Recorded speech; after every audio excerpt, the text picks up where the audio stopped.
क्या आपने कभी यह सोचा है कि मैं परमेश्वर की सेवा करता हूँ, मैं प्रार्थना करता हूँ, लेकिन फिर भी मेरा जीवन तंगी और अभाव से क्यों भरा है? क्या कभी ऐसा हुआ है कि जरूरतें पूरी ना हों, रातें प्रार्थना में बीतें, पर जेब खाली रहे और मन में यह सवाल गूंजे, क्या गरीबी ही मेरी किस्मत है? या फिर क्या यह वास्तव में परमेश्वर की इच्छा है कि मैं ऐसे ही जीता रहूं? यदि यह संघर्ष आपके जीवन में भी है, तो आज की बुक समरी आगे जो आप सुनने जा रहे हैं, वह आपकी सोच और आपका विश्वास दोनों बदल देगा। क्या आपने कभी सोचा है कि जब कोई पुस्तक लिखी जाती है तो उसके पीछे केवल शब्द नहीं होते, बल्कि एक गहरी यात्रा छिपी होती है? यह पुस्तक भी केवल पन्नों का संग्रह नहीं है, यह एक सेवक के जीवन की पुकार है। इस पुस्तक के लेखक हैं केनेथ ई हेगन। वे एक ऐसे सेवक थे जिन्होंने अपना संपूर्ण जीवन प्रभु यीशु मसीह की सेवा में समर्पित किया। वे रीमा बाइबल ट्रेनिंग कॉलेज और रेमा मंत्रालयों के संस्थापक थे, एक ऐसा वैश्विक संगठन जिसने हजारों पास्टर्स और मिशनरीज को तैयार किया। केनेथ ई हेगन को अक्सर विश्वास का पिता, फादर ऑफ फेथ माउंटेन कहा जाता है, क्योंकि उन्होंने दुनिया भर में विश्वास के संदेश को पहुंचाया। लेकिन क्या आप जानते हैं, उनकी सेवकाई का आरंभ बहुत साधारण और संघर्षों से भरा था। एक समय ऐसा भी आया जब वे गंभीर बीमारी से जूझ रहे थे। कई वर्षों तक उनके शरीर में कमजोरी रही और गरीबी उनकी जिंदगी का हिस्सा थी। वे परमेश्वर के वचन में विश्वास करते थे, फिर भी उनके पास आवश्यक जरूरतें पूरी करने के लिए साधन नहीं थे। और उस दर्द ने उनके मन में प्रश्न जगाया, प्रभु क्यों आपके सेवक कमी घटी में जिए? क्या यह तेरी इच्छा है कि जो तेरा अनुसरण करते हैं वे तंगी में रहें? लेकिन उन्होंने हार नहीं मानी। उन्होंने घुटने टेककर, सिर झुकाकर प्रार्थना की, प्रभु से उत्तर मांगा, और प्रभु ने उन्हें सिखाया कैसे उसके वचन पर खड़ा होकर विश्वास और आज्ञाकारिता से हर आवश्यकता पूरी हो सकती है। और वही रहस्य, वही प्रकाश उन्होंने इस पुस्तक में साझा किया है, how God taught me about prosperity. यह पुस्तक पैसे के लालच के लिए नहीं लिखी गई। यह पुस्तक एक गवाही है, एक मार्गदर्शन है, ताकि हर विश्वासी समझ सके कि परमेश्वर की इच्छा कमी घटी नहीं, बल्कि भरपूरता है। समृद्धि केवल धन नहीं है, यह एक संतुलित, आशीषित और विश्वास से भरा जीवन है। आज हम उसी सत्य को जानने की इस यात्रा पर साथ चलेंगे। जय मसीह की प्यारे विश्वासियों, आपका स्वागत है faith book Hindi summary channel पर, जहां हम लाते हैं इंग्लिश क्रिश्चियन बुक्स की समरीज हिंदी भाषा में। अगर आप इस चैनल पर नए हैं तो कृपया चैनल को सब्सक्राइब करें और बेल आइकन दबाना न भूलें, ताकि हर हफ्ते परमेश्वर के वचन से भरपूर ऐसी मूल्यवान समरी सबसे पहले आप तक पहुंचे। तो चलिए अब शुरू करते हैं आज की बुक समरी को, how God taught me about prosperity by Kenneth E Hagin. पहला सिद्धांत, पैसों के लिए प्रार्थना मत करें। क्या कभी आपके जीवन में ऐसा समय आया है जब आपने प्रभु की सेवा पूरी निष्ठा से की हो, लेकिन परिस्थितियां आपके विरुद्ध रही हों? क्या आपने कभी अपने दिल से यह कहा है, प्रभु मैं तेरी इच्छा में चलता हूं, फिर मेरे जीवन में इतनी कमी क्यों है? ऐसे ही प्रश्नों से जूझ रहे थे परमेश्वर के एक सेवक केनेथ ई हेगन। उन्होंने अपना जीवन प्रभु को समर्पित कर दिया था। वे उपदेश देते, लोगों को विश्वास में जीवन जीना सिखाते, लेकिन उनकी अपनी परिस्थितियां बेहद कठिन थीं। जेब हमेशा खाली रहती, घर का किराया देना चुनौती बन जाता, कई बार तो भोजन जुटाना भी असंभव हो जाता। रात को वे प्रभु के सामने घुटनों पर बैठते और कहते, हे प्रभु, मैंने अपना जीवन तेरी सेवा में दे दिया है, फिर भी मैं कमी घटी में क्यों जी रहा हूं? क्या यह तेरी इच्छा है कि तेरे सेवक तंगी में रहें? उसके मन में यह सवाल बार बार गूंजता, अगर तू सबका मालिक है तो मैं गरीब क्यों हूं?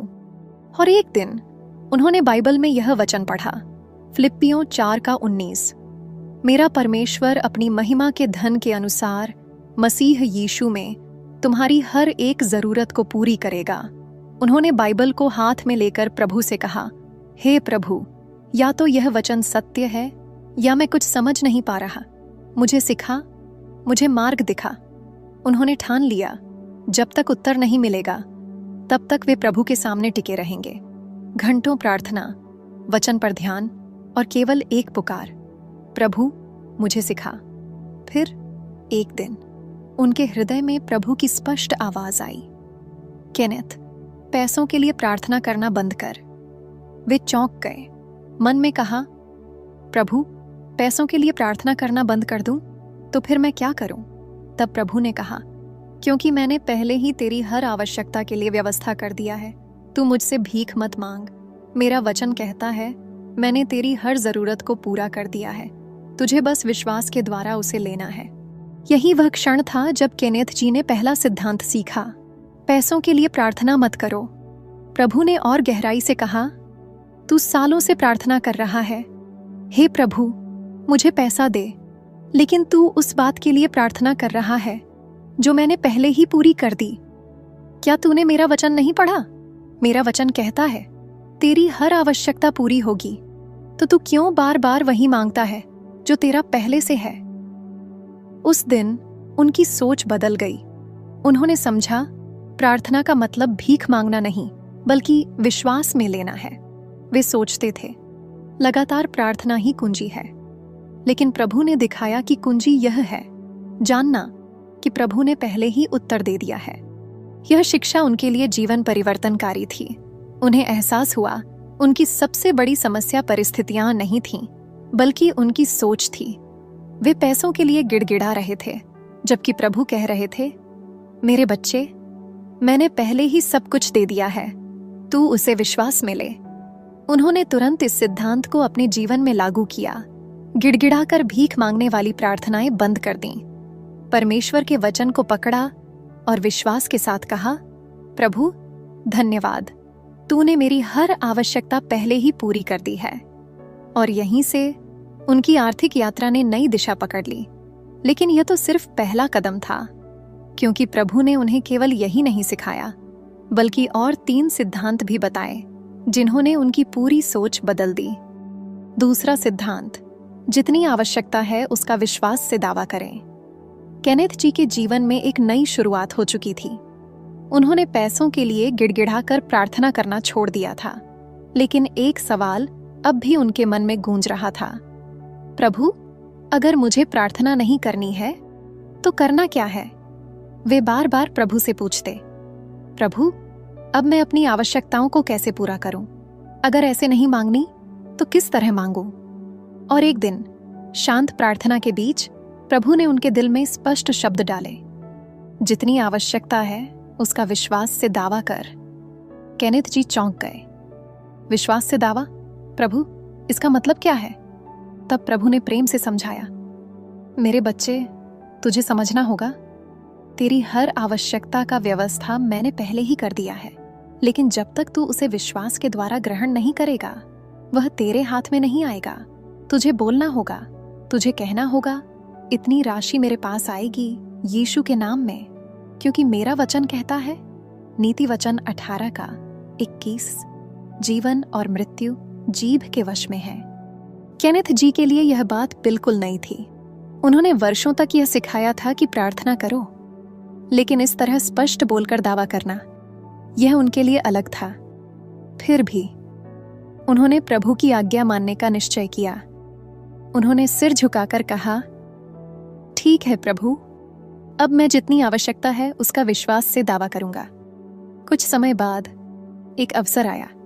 केनेथ जी को सेवकाई के लिए यात्रा पर जाना था, लेकिन खर्चा, यात्रा का किराया, भोजन, बाकी जरूरी बातें।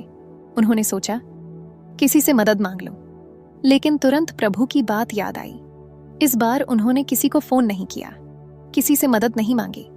वे अपने कमरे में गए, घुटनों पर बैठे और पूरे विश्वास के साथ बोले, स्वर्गीय पिता, इस यात्रा के लिए मुझे $150 चाहिए और मैं यीशु के नाम में दावा करता हूं यह राशि मेरे पास आएगी।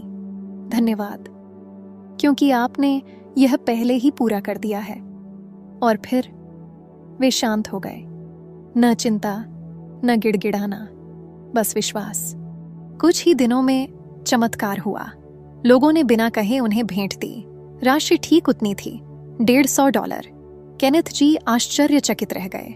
उनके होंठों से निकला, वाह, प्रभु का वचन सच है, यह सचमुच काम करता है। उस दिन के बाद उन्होंने यह सिद्धांत अपना लिया। हर बार जब भी कोई जरूरत आती वे प्रभु से कहते, पिता, मुझे जितनी आवश्यकता है उसका दावा करता हूं, धन्यवाद, क्योंकि यह पहले ही पूरी हो चुकी है। और यही है दूसरा सिद्धांत, जितनी आवश्यकता है उसका विश्वास से दावा करें। यह केनेथ जी की गवाही ही नहीं बल्कि बाइबल की सच्चाई है। यीशु ने कहा मत्ती 7:7 में, मांगो तो तुम्हें दिया जाएगा, ढूंढो तो तुम पाओगे, खटखटाओ तो तुम्हारे लिए खोला जाएगा। लेकिन यह मांग गिड़गिड़ाने वाली प्रार्थना नहीं है, यह मांग विश्वास की घोषणा है, जहां आप दृढ़ होकर कहते हैं, प्रभु, मैं जानता हूं आपने मेरी हर आवश्यकता पहले ही पूरी कर दी है और मैं यीशु के नाम में उसे ग्रहण करता हूं। केनेथ जी ने यह अनुभव किया। जैसे ही उन्होंने स्पष्ट राशि बोलकर दावा करना शुरू किया, उनका जीवन बदलने लगा। कमी धीरे धीरे हटने लगी, आशीष बढ़ने लगी। लेकिन प्रभु की शिक्षा यहीं खत्म नहीं हुई, क्योंकि केवल वचन का दावा करना पर्याप्त नहीं है। जैसे ही आप विश्वास का कदम उठाते हैं, एक अदृश्य युद्ध शुरू हो जाता है। एक शत्रु है जो पूरी ताकत से रोकना चाहता है कि परमेश्वर की आशीष आपके हाथों तक न पहुंचे। और इसलिए प्रभु ने केनेथ जी को तीसरा सिद्धांत सिखाया, एक ऐसा सिद्धांत जिसने उनकी सोच को पूरी तरह बदल दिया। मनीष एक चर्च का युवा, दिल में परमेश्वर के प्रति सच्चा प्रेम था। हर हफ्ते चर्च जाने की इच्छा, लेकिन जेब हमेशा खाली। कई दिनों से वो यही सोचता, काश मेरे पास बस इतना पैसा होता कि मैं बस किराया दे सकूं और चर्च जा सकूं। काश मैं भी अपनी छोटी सी भेंट प्रभु के चरणों में रख पाता। लेकिन सच ये था, पॉकेट में कुछ नहीं। मनीष ने रात को घुटनों पर बैठकर प्रार्थना की, प्रभु, मैं तुझे दिल से चाहता हूं, मैं चर्च जाना चाहता हूं, मैं तुझे भेंट देना चाहता हूं, लेकिन मेरे पास कुछ नहीं है। प्रभु, मुझे सिखा, मुझे मार्ग दिखा। उसने आंसू पोंछे और बाइबल खोली। उसकी नजर सीधे एक वचन पर पड़ी, मत्ती 21:22 में, तुम जो कुछ मांगोगे विश्वास से मांगो तो तुम्हें मिलेगा। उस पल मनीष के मन में कुछ जागा। उसने आंखें बंद कीं और विश्वास से कहा, प्रभु, मैं यीशु के नाम में घोषणा करता हूं, कल तक मेरे पास उतना पैसा होगा कि मैं चर्च जा सकूं और तुझे भेंट दे सकूं। धन्यवाद, क्योंकि तूने मेरी बात सुन ली है। और फिर वो शांति से सो गया। अगले दिन मनीष उठा ही था कि उसके फोन पर एक मैसेज आया। मैसेज पढ़ते ही उसकी आंखें ठहर गईं। उसमें लिखा था, भाई, कल अचानक तुम्हारा ध्यान आया। कुछ समय पहले तुमने मेरी मदद की थी। मैं तब तुम्हें नहीं दे पाया था, लेकिन आज मैंने तुम्हारे अकाउंट में कुछ पैसे भेजे हैं। मनीष का दिल जोरों से धड़कने लगा। उसने अपना अकाउंट खोला और जब पैसे देखा, राशि ठीक उतनी थी जितनी उसे चर्च जाने और भेंट देने के लिए चाहिए थी। उसकी आंखों से आंसू निकल पड़े। उसने स्वर्ग की ओर देखा और कहा, धन्यवाद प्रभु, तू सच्चा है, तेरा वचन काम करता है। अगले रविवार मनीष चर्च पहुंचा, पूरे आनंद के साथ आराधना की और अपनी भेंट प्रभु के चरणों में रख दी। उस दिन मनीष ने कुछ सीखा, प्रभु से गिड़गिड़ाकर मत मांगो, विश्वास में घोषणा करो और देखो कैसे परमेश्वर रास्ता बनाता है। अगर आप इस पल तक हमारे साथ हैं तो हमें यकीन है कि इस संदेश ने आपके दिल को गहराई से छुआ है। तो इस आशीष को यहीं मत रोकिए। इस वीडियो को लाइक करें, अपने विचार कमेंट में लिखें और इसे दूसरों तक पहुंचाने के लिए फेसबुक, व्हाट्सएप और इंस्टाग्राम के ग्रुप्स और पेज पर शेयर करें। अगर आपने अभी तक सब्सक्राइब नहीं किया है तो अभी कर लीजिए, ताकि अगली आशीष से भरी समरी सबसे पहले आपको मिले। अब आइए आगे बढ़ते हैं आज की समरी की ओर। तीसरा सिद्धांत, शैतान को आदेश दें कि वह आपके धन से हाथ हटाए। केनेथ जी का विश्वास बढ़ रहा था। पहला सिद्धांत, पैसों के लिए गिड़गिड़ा कर प्रार्थना मत करो। दूसरा सिद्धांत, जितनी आवश्यकता है उसका विश्वास से दावा करो।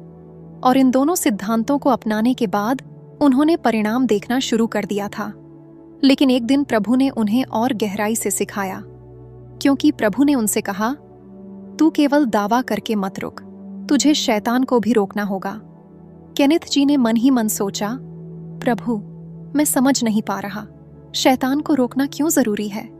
तब प्रभु ने उन्हें बाइबल का यह वचन याद दिलाया, यूहन्ना 10:10 में, चोर केवल चोरी करने, घात करने और नाश करने को आता है। और प्रभु ने कहा, शैतान चाहता है कि आशीष तेरे हाथ तक न पहुंचे। वह हर उस चीज को रोकता है जो तेरे लिए है, इसलिए तुझे अपने अधिकार का उपयोग करना होगा।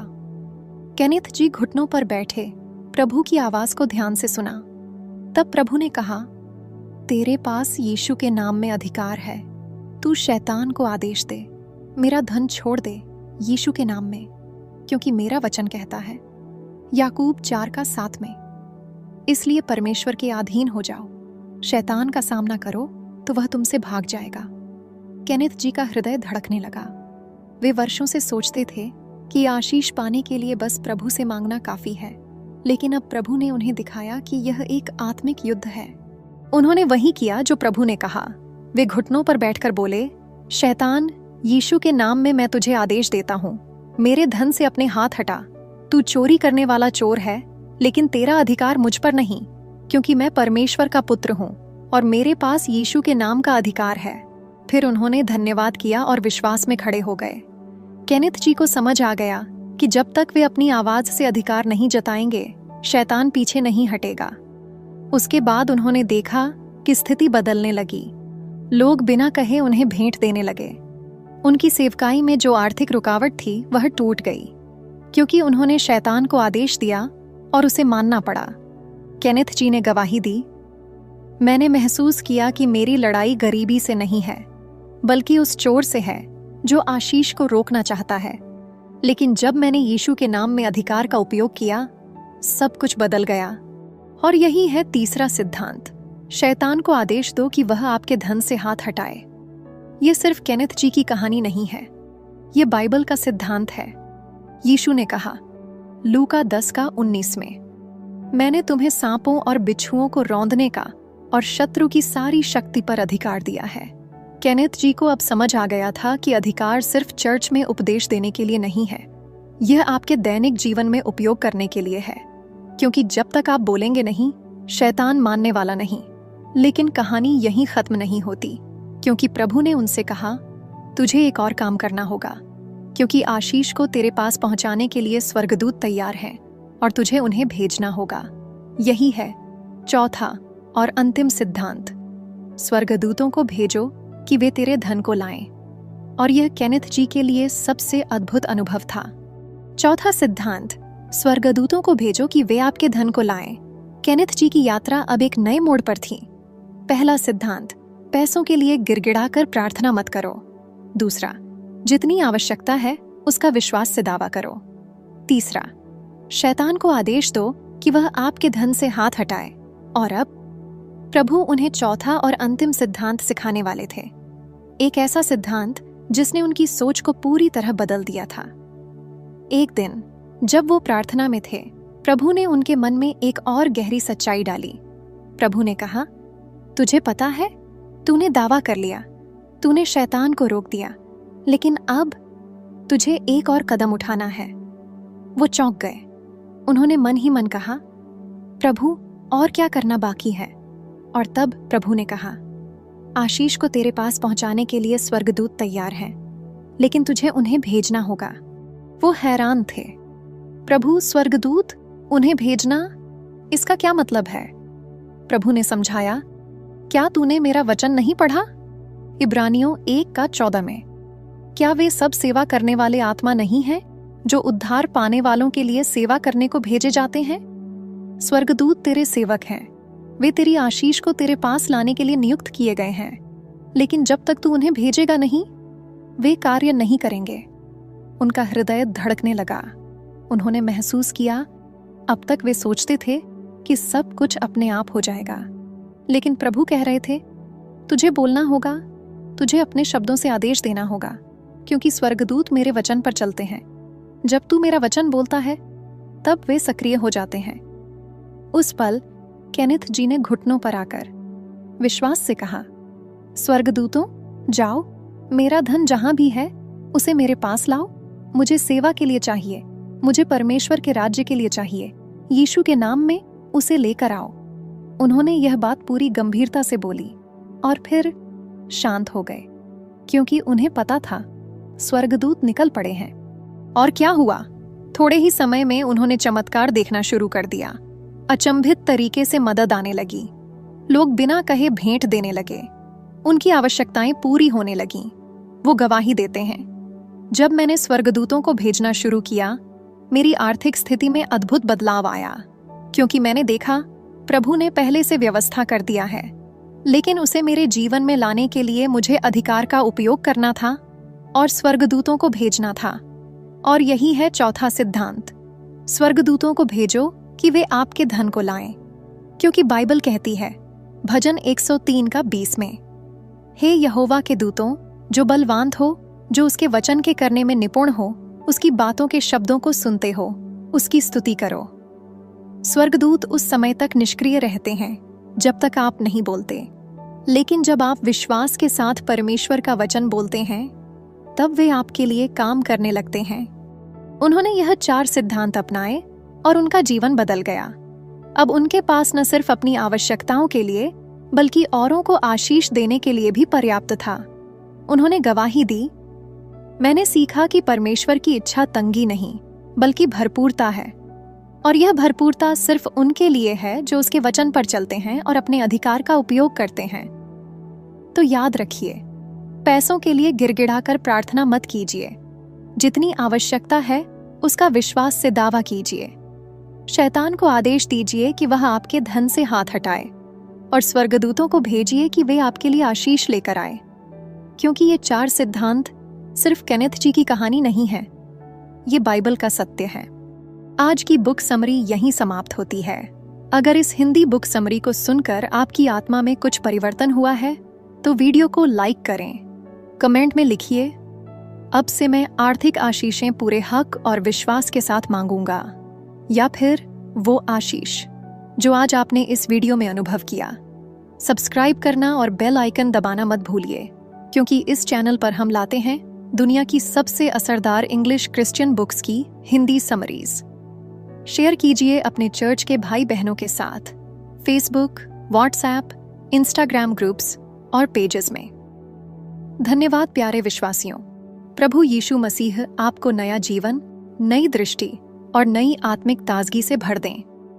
मिलते हैं अगले वीडियो में एक नई किताब के साथ, एक और आत्मिक यात्रा पर, यहीं faith book Hindi summary channel पर। जय मसीह की। आमीन। अगर इस समरी से आपको कुछ सीखने समझने को मिला है, तो यहीं मत रुकिए, बाईं ओर दिए गए वीडियो को देखें, जहां और भी गहरी बातें आपका इंतजार कर रही हैं। दाईं ओर की प्लेलिस्ट जरूर देखें, क्योंकि उसमें वो सीख है जो आपके जीवन को नई दिशा दे सकती है।